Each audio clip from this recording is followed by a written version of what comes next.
श्री कृष्ण गोविंद हरे मुरारी, हे नाथ नारायण वासुदेवा। हरे कृष्णा। आप सभी भक्तों का दिन शुभ और मंगलमय हो। भगवान श्री हरि विष्णु और माता लक्ष्मी के आशीर्वाद से आप सभी के घरों में सुख समृद्धि और ऐश्वर्य का संचार हो और आपके सभी कष्टों का नाश हो, ऐसे हम भगवान से प्रार्थना करते हैं। आज हम श्रवण करेंगे वैशाख मास महात्म्य अध्याय किसका, इसमें राजा पुरोयस को भगवान का दर्शन, उनके द्वारा भगवत स्तुति और भगवान के वरदान से राजा की सायोज्य मुक्ति का वर्णन सुनेंगे। हे प्रिय भक्तों, महात्म्य कथा को सुनने से पहले एक बहुत ही सुंदर कथा को सुनेंगे। एक गांव में एक निर्धन जुलाहा और उसकी पत्नी रहा करते थे। दोनों पति अत्यंत मेहनती थे। वह दोनों सारा दिन परिश्रम करते, सुंदर सुंदर कपड़े बनाते, लेकिन उनको उनके बनाए हुए वस्त्रों की अधिक कीमत नहीं मिल पाती थी। दोनों ही अत्यंत संतोषी स्वभाव के थे। जो भी मिलता था उसी से संतुष्ट होकर एक टूटी फूटी झोपड़ी में रहकर अपना जीवन निर्वाह कर रहे थे। वह दोनों भगवान श्री कृष्ण के परम भक्त थे। दिन भर के परिश्रम के बाद जो भी समय मिलता उसे दोनों भगवान के भजन कीर्तन में व्यतीत करते थे। जुलाहे के पास एक तानपुरा और एक खड़ताल थी। जब दोनों मिलकर भजन गाते तो जुलाहा, जिसका नाम सुंदर था, वह तानपुरा बजाता और उसकी पत्नी, जिसका नाम लीला था, वह खड़ताल बजाती। फिर तो दोनों भगवान के भजन में ऐसा खो जाते थे कि उनको अपनी भूख प्यास की भी चिंता नहीं रहती थी। वैसे तो दोनों पति पत्नी संतोषी स्वभाव के थे। अपनी दीनहीन अवस्था के लिए उन्होंने कभी भी भगवान को कोई उलाहना नहीं दिया और अपने इसी जीवन में वह बहुत खुश थे। लेकिन उन्हें एक दुख हमेशा सताता रहता था कि उनके कोई संतान नहीं थी। इसको लेकर वह सदा चिंतित तो रहा करते थे, लेकिन फिर भी सदा भगवान में ही मग्न रहते थे।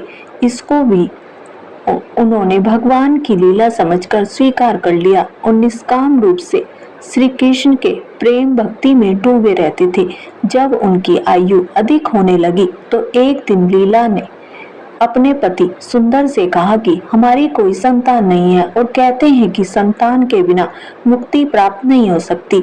अब हमारी आयु भी अधिक हो चली है, ना जाने कब बुलावा आ जाए और मरने के बाद कौन हमारी चिता को अग्नि देगा। तो कहते हैं कि संतान के बिना मुक्ति प्राप्त नहीं हो सकती। अब हमारी आयु भी अधिक हो चली है, ना जाने कब बुलावा आ जाए और मरने के बाद कौन हमारी चिता को अग्नि देगा और कौन हमारे लिए तर्पण आदि का कार्य करेगा।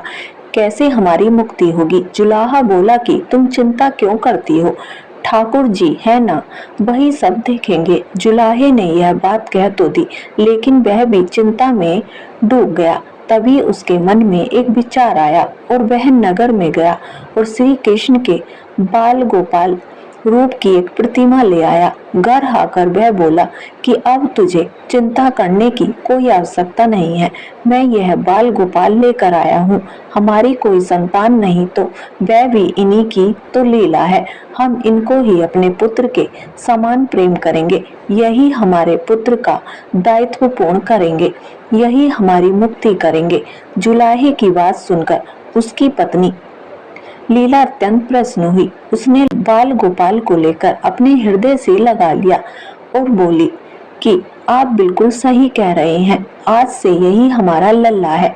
हे प्रिय भक्तों, दोनों पति पत्नी ने घर में एक कोना साफ करके वहां एक स्थान बनाया और एक चौकी लगाकर उस पर बाल गोपाल को विराजित कर दिया। तब से जुलाहा दंपत्ति का नियम हो गया। वह प्रतिदिन बाल गोपाल को स्नान कराते, उनको धुले वस्त्र पहनाते, अपनी संतान की तरह उनको लाड लड़ाते, उन्हीं के सामने बैठकर भजन कीर्तन किया करते और वहीं पर सो जाते। जुलाहा अपने हाथ से बाल गोपाल के लिए सुंदर वस्त्र बनाता और उनको पहनाता। इसमें उसको बड़ा आनंद आता। धीरे धीरे दोनों बाल गोपाल को अपनी संतान के समान ही प्रेम करने लगे। लीला का नियम था कि वह प्रतिदिन अपने हाथ से अपने लल्ला को भोजन कराती तब स्वयं भोजन करती। लल्ला को भोजन कराते समय उसको ऐसा ही प्रतीत होता कि मानो अपने पुत्र को ही भोजन करा रही हो।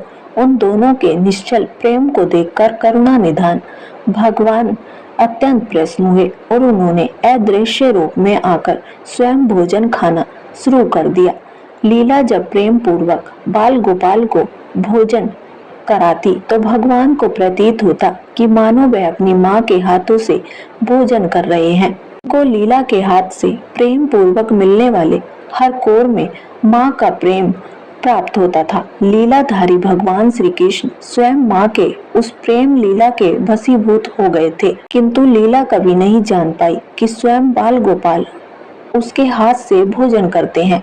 हे प्रिय भक्तों, एक दिन काम बहुत अधिक होने के कारण लीला बाल गोपाल को भोजन कराना भूल गई। गर्मी का समय था। भरी दोपहरी में दोनों पति पत्नी काम करते करते थक गए और बिना भोजन किए ही वे सो गए।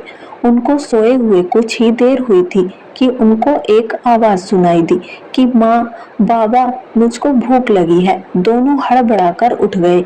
चारों ओर देखा, आवाज कहाँ से आई है, लेकिन कोई भी दिखाई नहीं दिया। तभी लीला को याद आया कि उसने अपने लल्ला को भोजन नहीं कराया। वह दौड़कर लल्ला के पास पहुंची तो उसने देखा कि बाल गोपाल का मुख मुरझाया हुआ है। बस इतना देखते ही दोनों पति पत्नी वहीं उनके चरणों में गिर पड़े। दोनों की आंखों से आंसुओं की धार बहने लगी।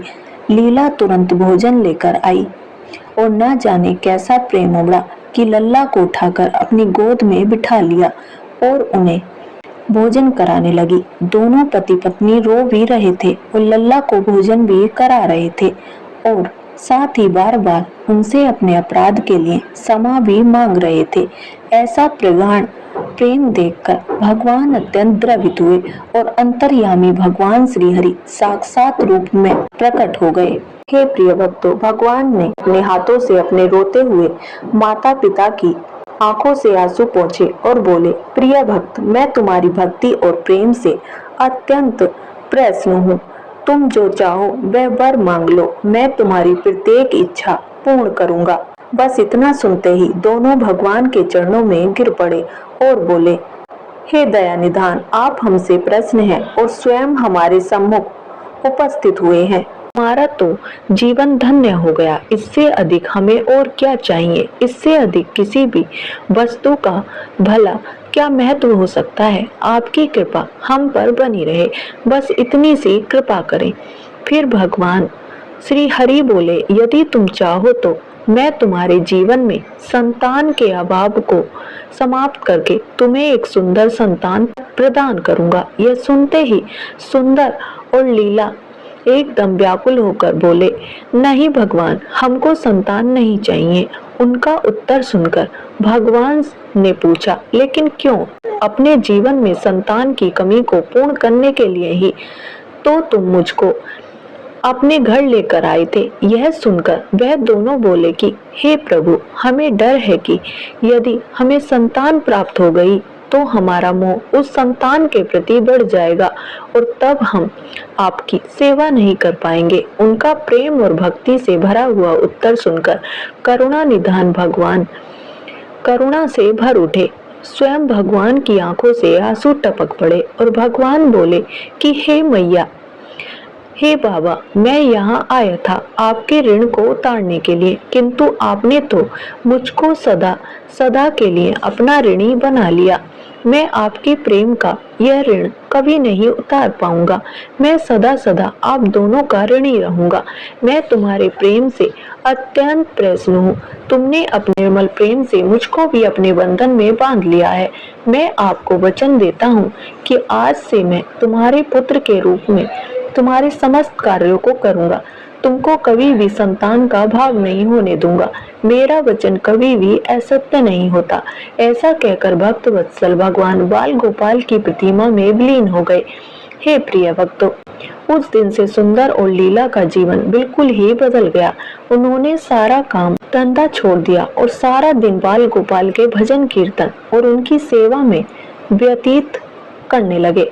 उनको ना भूख सताती और ना ही प्यास लगती थी। सभी प्रकार की इच्छाओं का उन्होंने पूर्ण रूप से त्याग कर दिया। सुंदर कवि कोई कार्य करता तो केवल अपने बाल गोपाल के लिए सुंदर सुंदर वस्त्र बनाने का। उनके सामने जब भी कोई परेशानी आती, बाल गोपाल तुरंत ही एक बालक के रूप में उपस्थित हो जाते और उनके समस्त कार्य पूर्ण करते। वह दंपत्ति और बालक गांव भर में चर्चा का विषय बन गए, किंतु गांव में कोई भी यह नहीं जान पाया कि वह बालक कौन है और वह कहां से आता है और वह उसके बाद कहां चला जाता है। धीरे धीरे समय बीतने लगा। जुलाहा दंपत्ति बूढ़े हो गए, लेकिन भगवान की कृपा उन पर बनी रही। अब दोनों की आयु पूर्ण होने का समय आ चला था। भगवत प्रेरणा से उनको यह ज्ञात हो गया कि अब उनका समय पूरा होने वाला है। एक दिन दोनों ने भगवान को पुकारा। ठाकुर जी भी तुरंत प्रकट हो गए और उनसे उनकी इच्छा जाननी चाहिए। दोनों भक्त दंपत्ति भगवान के चरणों में प्रणाम करके बोले, हे नाथ, हमने अपने पूरे जीवन में आपसे कभी भी कुछ नहीं मांगा। अब जीवन का अंतिम समय आ गया है, इसलिए आपसे कुछ मांगना चाहते हैं। भगवान बोले कि निसंकोच अपनी कोई भी इच्छा कहो। मैं तुम्हें वचन देता हूँ कि तुम्हारी प्रत्येक इच्छा को मैं पूर्ण करूंगा। हे प्रिय भक्तों, तब बाल गोपाल के अगाध प्रेम में डूबे हुए उस वृद्ध दंपत्ति ने बोला, हे नाथ, हमने अपने पुत्र के रूप में आपको देखा और आपकी सेवा की। आपने भी पुत्र के समान ही हमारी सेवा की। अब वह समय आ गया है जिसके लिए कोई भी माता पिता पुत्र की कामना करते हैं। हे दीनबंधु, हमारी इच्छा है कि हम दोनों पति पत्नी के प्राण एक साथ निकले। और हे दया निधान, जिस प्रकार एक पुत्र अपने माता पिता की अंतिम क्रिया करता है और उनको मुक्ति प्रदान करता है, उसी प्रकार हे परमेश्वर, हमारी अंतिम क्रिया आप अपने हाथों से करें और हमको मुक्ति प्रदान करें। श्री हरि ने दोनों को उनकी इच्छा पूर्ण करने का वचन दिया और बाल गोपाल के विग्रह में विलीन हो गए। और अंत में वह दिन आ ही गया जब प्रत्येक जीव को यह शरीर छोड़ना पड़ता है। दोनों वृद्ध दंपत्ति बीमार पड़ गए। उन दोनों की भक्ति की चर्चा गांव भर में थी, इसलिए गांव के लोग उनका हाल जानने उनकी झोपड़ी में पहुंचे। लेकिन उन दोनों का ध्यान तो श्री हरि में रम चुका था। उनको नहीं पता था कि कोई आया भी है। नियत समय पर एक चमत्कार हुआ। जुलाहे की झोपड़ी एक तीव्र और अलौकिक प्रकाश से भर उठी। वहां उपस्थित समस्त लोगों की आंखें बंद हो गईं। किसी को कुछ भी दिखाई नहीं पड़ रहा था। कुछ लोग तो झोपड़ी से बाहर आ गए और कुछ वहीं धरती पर बैठ गए। श्री हरि अपने दिव्य चतुर्भुज रूप में प्रकट हुए। उनकी अप्रतिम शोभा समस्त सृष्टि को अलौकिक करने वाली थी। वातावरण में एक दिव्य सुगंध भर गई। अपनी मंद मंद मुस्कान से अपने उन भक्त माता पिता की ओर देखते रहे। उनका यह दिव्य रूप देखकर दोनों वृद्ध अत्यंत आनंदित हुए। अपने दिव्य दर्शनों से दोनों को तृप्त करने के बाद करुणा निधान लीलाधारी समस्त सृष्टि के पालनहार श्री हरि वहीं उन दोनों के निकट धरती पर ही उनके सिरहाने बैठ गए। भगवान ने उन दोनों भक्तों का सर अपनी गोद में रखा, उनके शीश पर प्रेम पूर्वक अपना हाथ रखा। उसके बाद अपने हाथों से उनके नेत्र बंद कर दिए और तत्काल ही दोनों के प्राण निकलकर श्री हरि में विलीन हो गए। पंचभूतों में बना शरीर पंचभूतों में विलीन हो गया और कुछ समय के बाद जब वह दिव्य प्रकाश का लोप हुआ तो सभी उपस्थित ग्रामीणों ने देखा कि वहां न तो वह सुंदर था और न ही उसकी पत्नी लीला थी और न ही बाल गोपाल थे। शेष थे सुमात्र कुछ पुष्प जो धरती पर पड़े हुए थे और एक दिव्य सुगंध जो वातावरण में चारों ओर फैली थी। विस्मित ग्रामीणों ने श्रद्धा से उस धरती को नमन किया, उन पुष्पों को उठाकर शीश से लगाया तथा सुंदर और उसकी पत्नी लीला की भक्ति और गोविंद के नाम का गुणगान करते हुए चल दिए। उन पुष्पों को श्री गंगा जी में विसर्जित करने के लिए। हे प्रिय भक्तों, भक्त वह है जो एक क्षण के लिए भी विभक्त नहीं होता, अर्थात जिसका मन ईश्वर में अखंड बना रहे, वह भक्त कहलाता है। सरल शब्दों में भक्ति के अंतिम चरण का अनुभव करने वाले को भक्त कहते हैं। तो सभी प्रेम से बोलिए भक्त और भगवान की जय, बोलिए बाके बिहारी लाल की जय। तो आइए मन में गौरी पुत्र गणेश और अपने कुलिष्ट देवी देवताओं का ध्यान करते हुए वैशाख मास महात्म्य का रसपान करते हैं। जय श्री हरिविष्णु। श्री शुद्धदेव जी महाराज कहते हैं कि परमात्मा भगवान नारायण 4 भुजाओं से सुशोभित थे। उन्होंने हाथों में शंख, चक्र, गदा और पद्म धारण कर रखे थे। वे पीतांबर धारण करके वनमाला से विभूषित थे। भगवती लक्ष्मी तथा एक पार्षद के साथ गरुड़ की पीठ पर विराजित थे। उनका दूसरा तेज देखकर राजा के नेत्र सहसा ही मूंद गए। उनके सब अंगों में रोमांच आया और नेत्रों से अश्रुधारा प्रवाहित होने लगी। भगवत दर्शन के आनंद में उनका हृदय सर्वथा डूब गया। उन्होंने तत्काल आगे बढ़कर भगवान को साष्टांग प्रणाम किया।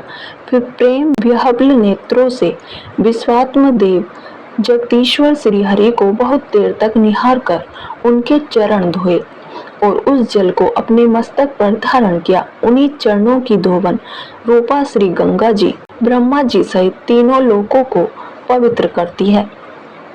तत्पश्चात राजा ने महान वैभव से बहुमूल्य वस्त्र, आभूषण और हृदय से हार, धूप, दीप तथा अमृत के समान नैवेद्य के निवेदन आदि से एवं अपने तन, मन, धन और आत्मा का समर्पण करके अद्वितीय पुराण पुरुष भगवान विष्णु का पूजन किया। पूजा के बाद इस प्रकार स्तुति की, जो निर्गुण निरंजन एवं प्रजापतियों के भी अधीश्वर हैं, ब्रह्मा आदि संपूर्ण देवता जिनकी वंदना करते रहते हैं, उन परम पुरुष भगवान श्री हरि को मैं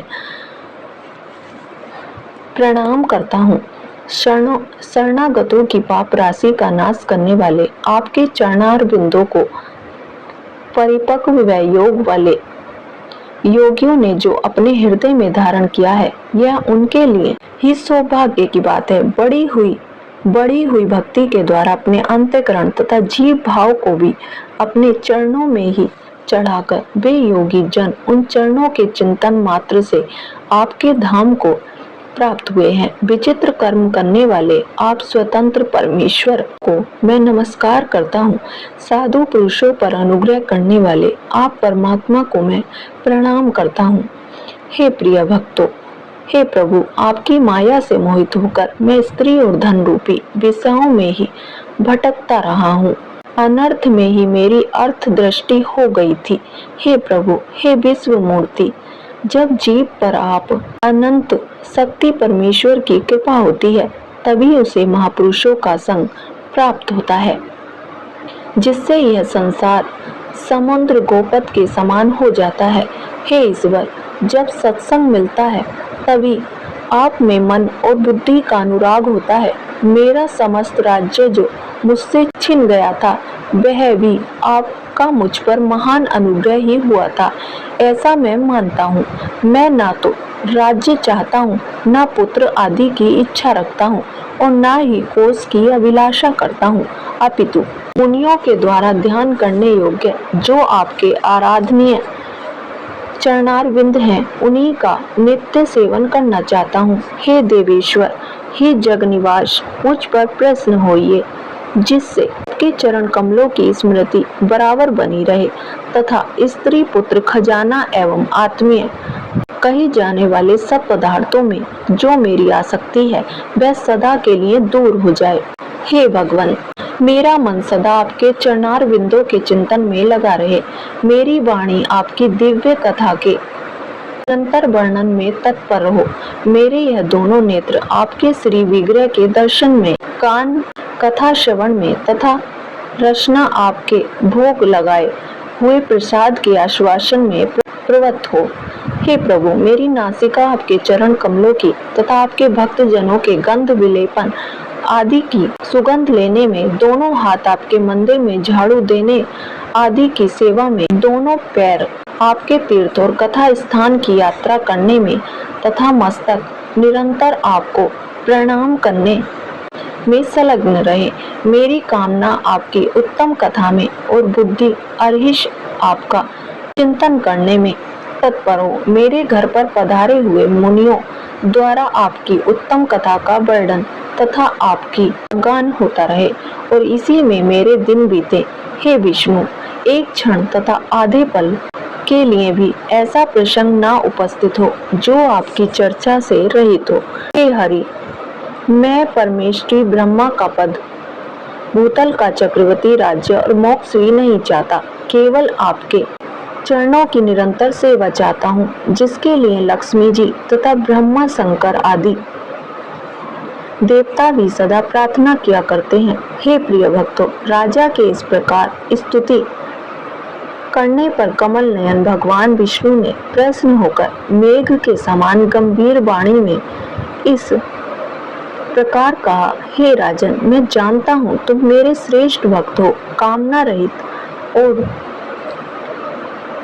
निष्पाप हो। हे राजन, मुझ में तुम्हारी दृढ़ भक्ति हो, अंत में तुम मेरा सायुज्य प्राप्त करो। तुम्हारे द्वारा किए हुए इस स्रोत से इस पृथ्वी पर जो लोग स्तुति करेंगे, उनके ऊपर संतुष्ट होकर मैं उन्हें भोग और मोक्ष प्रदान करूंगा।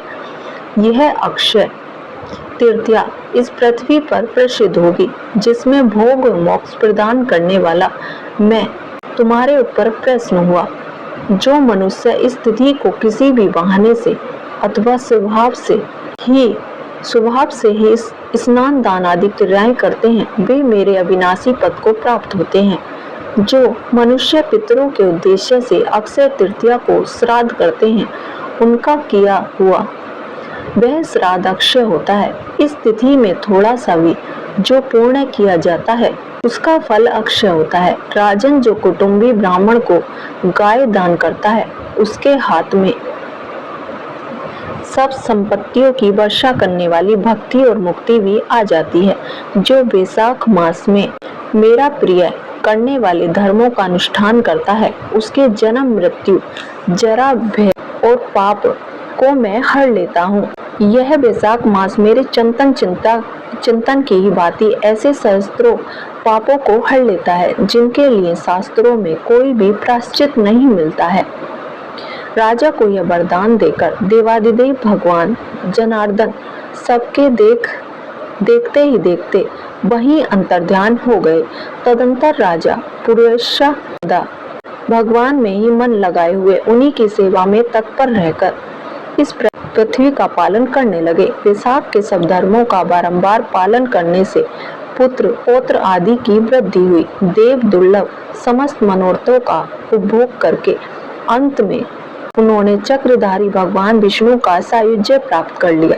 हे प्रिय भक्तों, जो भी इस उत्तम उपाख्यान को सुनते और सुनाते हैं, वे सब पापों से मुक्त होकर भगवान विष्णु के परम पद को प्राप्त होते हैं। तो प्रेम से बोलिए, विष्णु भगवान ने की जय। जय श्री हरि विष्णु। हे प्रिय भक्तों, आप चाहे राम जी को देखिए या सबरी को, कृष्ण को देखिए या अर्जुन को, कुंती को देखिए या कृष्ण को, विष्णु को देखिए या ध्रुव जी महाराज को, हनुमान जी को देखिए या राम जी को, भक्त को देखिए और भगवान को। हे प्रिय भक्तों, भगवान से एक बार संबंध जोड़ लेने के बाद भगवान भी उस संबंध को पूरे दिल से निभाते हैं। यह एकदम सच्ची बात है। एक ऐसी ही कथा बाबा विट्ठल दास जी की है, जो राधा कृष्ण से प्रेम करते थे। कृष्ण जी को अपना बेटा और राधा रानी को अपनी बहू मानते थे। बाबा जी कृष्ण भगवान को पुत्र भाव से मानते थे और हमेशा ही उन्हें मेरा लल्ला और किशोरी जी को मेरी लाडली कहकर पुकारते थे। एक दिन बाबा विट्ठल दास जी अपने घर के बाहर बैठे हुए किशोरी जी का ध्यान कर रहे थे। तभी एक चूड़ी बेचने वाली वहां आई और बाबा उसे बुलाते हैं और कहते हैं कि जाओ अंदर जाकर मेरी बहू को भी चूड़ी पहनाकर आ जाओ और पैसे मुझसे आकर ले लेना। तब चूड़ी बेचने वाली अंदर चली गई और थोड़ी देर बाद बाहर आई और बोली कि बाबा 8 रुपए दीजिए। बाबा ने पूछा 8 रुपए कैसे हुए? चूड़ी बेचने वाली ने कहा, बाबा आपकी 8 बहुएं थी और एक एक को मैंने एक एक की चूड़ी पहनाई है, इसलिए 8 रुपए हुए। लेकिन बाबा बोले कि मेरे तो सिर्फ 7 बहुएं हैं, 7 बेटे और 7 बहुएं हैं, फिर ये 8 कैसे हुई? चूड़ी बेचने वाली ने कहा कि बाबा मैं आपसे झूठ क्यों बोलूंगी। अब बाबा का ज्यादा बहस करने का मन नहीं था। उन्हें लगा कि अब इससे बहस करूंगा तो ठाकुर जी के ध्यान में विघ्न पड़ेगा, इसलिए उन्होंने उस चूड़ी बेचने वाले को 8 रुपए ही देकर विदा कर दिया और फिर अपने युगल सरकार का ध्यान करने लग गए। लेकिन उन्हें मन ही मन इस बात का बड़ा ही दुख था कि चूड़ी बेचने वाली ने झूठ बोलकर उनसे ज्यादा पैसे ले लिए, क्योंकि पूरे गांव में बाबा जी से कोई भी झूठ नहीं बोलता था। वो इसी बात की चिंता में थे कि मुझसे उस चूड़ी बेचने वाली ने झूठ क्यों कहा। रात में बाबा जी को सोते हुए स्वप्न में किशोरी जी आती हैं और कहती हैं कि बाबा ओ बाबा। बाबा मंत्रमुग्ध होकर किशोरी जी को प्रणाम करते हैं। तब किशोरी जी कहती है कि बाबा आप तो ठाकुर जी को अपना पुत्र मानते हो। बाबा बोले ठाकुर जी तो मेरे बेटे हैं, मेरे लल्ला हैं। वो तब किशोरी जी से कहती हैं यदि ठाकुर जी आपके बेटे हैं तो मैं भी तो आपकी बहू हुई ना। बाबा बोले हाँ बिल्कुल बिल्कुल बिल्कुल मेरी लाली। फिर किशोरी जी कहती हैं बाबा फिर आप दुखी क्यों होते हो? जब चूड़ी बेचने वाली ने मुझे भी चूड़ियां पहना दी तो तभी बाबा फूट फूट कर रोने लग जाते हैं और कहते हैं कि हाय मैं कितना अभागा हूँ। मेरी किशोरी जी ने खुद मेरे घर आकर चूड़ियां पहनी और मैं पहचान भी ना पाया।